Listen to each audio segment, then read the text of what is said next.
Kenobi's Blade. Chapter 8. Uldir concentrated. His arms were stretched out in front of him, his fingers spread wide.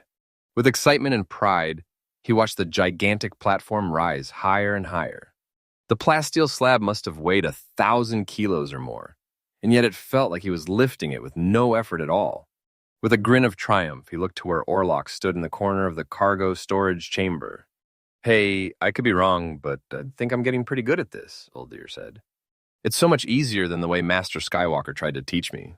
Orlok blinked several times and looked surprised, as if he had been thinking about something else. "Why, yes, you show great talent," he said. "Now, try to put it down." "Okay, here goes," Uldir said. The mage gave an absent-minded nod and ran a slender finger along the silver spangles at the edges of his purple robe. Uldir dropped his arms to his sides, and the enormous platform zoomed back down to settle on the floor with a solid thunk. Orlok stopped fiddling with the spangles on his cloak and let the material fall back into place. The mage clapped loudly a few times. "Why, you are a natural, aren't you?" he said.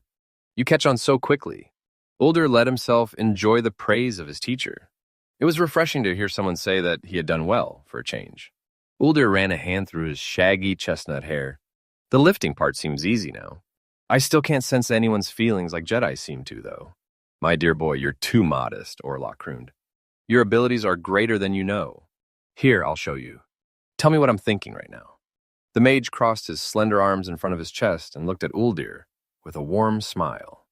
Uldir tried to reach out with the Force to sense what the mage was thinking. In truth, he could sense nothing. He thought about all of the marvelous things the mage had shown him how to do in the past day. Lifting objects, turning lights or machinery on and off with the wave of a hand, getting a Ranat to obey him by using a voice of command, and so much more. Why, then, was he unable to sense someone's thoughts? The mage must be right, Uldir decided. He needed to have more confidence in his abilities. He opened his eyes again and took a guess. You're proud of me?" "There, my boy, you see?" Orlok said with a relieved smile. He stroked his neatly bearded chin with his slender fingers. "You had the power in you to sense my thoughts all along. You just didn't trust your instincts." Uldir felt a rush of relief. He had passed the test, his hardest one so far. Yes, he thought, I will become a Jedi after all. Or something even better, an all-powerful mage like Orlok himself. "Hey, I know what I'd like to try next," Uldir said, but Orlok quickly held up a hand for silence. His head was cocked to one side, as if he were listening to something that Uldir couldn't hear. The mage's face darkened. His brows drew together in an angry frown. "You betrayed me," he snapped. "Your meddlesome Jedi friends have just arrived." "No, they can't be here," Uldir said. "They don't know where I am." "Really, my boy? Then can you explain why a ship calling itself the Lore Seeker has just entered Docking Bay 17? Orlok raged. "Please," Uldir said, taking a few steps backward. His voice squeaked with alarm. "It's not my fault. I don't know how they found me, but I don't want to go back with them. I want to stay here with you and learn." The mage rested a slender finger against his bearded chin for a moment, as if thinking. "Very well, then. I'll believe you for now. Don't worry, my boy. We're in no danger of being found here." "Why, my headquarters are so well hidden, it could take them weeks to find us." "Exis is, after all, a very large space station. I assure you, your old friends will give up long before they get this far. I'll make certain of that." Uldir started to breathe a sigh of relief, but the magician fixed him with a piercing glance from his tawny eyes. "Be careful, my boy. If I find that you've lied to me, I'll strip you of your powers, and you will pay with your life." "You don't need to threaten me," Uldir pointed out, trying to keep his voice calm. "You're a mage, so you must be able to sense that I'm telling the truth." "Yes." At that, Orlok seemed to relax, and he favored Uldir with a cheerful smile. He stroked a hand along the spangles on the sleeve of his robe. "Yes, of course. We'll be quite safe here. In any case, I've already alerted some of my faithful assistants to keep your friends away from this area. Now then, my boy, what was it you wanted to learn next?" Uldir shuddered. That had been a close call. He hoped fervently that his Jedi friends would give up the search for him quickly and leave Exis Station. He didn't want them to get hurt. Nor did he want a confrontation between himself and Orlok. "I want to know how to make lightning and rain," Uldir said in an uncertain voice that cracked on the word lightning. The mage shrugged and fingered one of the silver spangles on his sleeve. Lights flickered and tiny droplets began to mist down from the ceiling. Lightning and rain, my boy. Nothing simpler. Why, I'll show you how it's done. We have to get off this walkway, Anakin yelled. We're easy targets here. Quick, through the blast doors, Tion urged. Anakin tried to push himself to his hands and knees in order to crawl toward the opening. A few seconds later, when a blaster bolt hissed over his head, narrowly missing him, he dropped down flat again. This way, Tahiri said, pushing past him.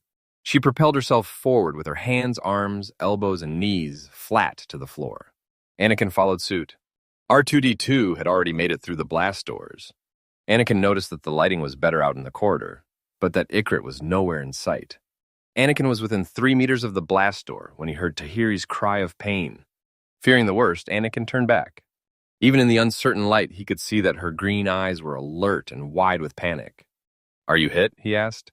No, my hair's caught in the floor grating, she said. You'd better keep going without me, or you'll be shot. As if to emphasize her point, another blaster bolt zipped past his ear. I can't leave you here, he said. He reached behind Tahiri's head, hoping to pull her free, but the wavy blonde hair remained stuck. Anakin's heart skipped a beat as an energy bolt skimmed Tahiri's leg and singed the material of her flight suit. The sharp smell of burning cloth filled Anakin's nostrils. He pulled harder. So did Tahiri. But the hair would not break or pull free. We need something to cut with, Anakin said. Suddenly, Tion was beside them, her lightsaber blazing in her hand. Anakin, get to the blast door and be ready to close it as soon as we make it through, she ordered. Anakin wanted to stay with Tahiri, but this was no time to argue. Tion blocked and deflected blaster bolts with her lightsaber, while he launched himself to his feet and ran toward the door. He thought he felt something warm and furry brush against him as he ran, but he could see nothing. R2-D2 warbled encouragement as Anakin dashed out of the hangar bay. With one hand on the blast door controls, Anakin turned just in time to see Tion's lightsaber slashing in a downward arc. The next moment, it flashed upward again to deflect another blaster bolt. This time, Tahiri sat up. The energy blade had done its work, slicing her hair free of its trap. A shadowy form helped the girl to her feet, and Anakin realized that Ikrit was beside her, his fur completely black. Tion covered their retreat as Tahiri and Ikrit ran toward the exit. She backed toward the blast door, still deflecting energy bolts as she went. The instant that Tahiri and Ikrit were through, Tion yelled, "Now!" Anakin hit the controls to close the blast door. The heavy shield began to lower.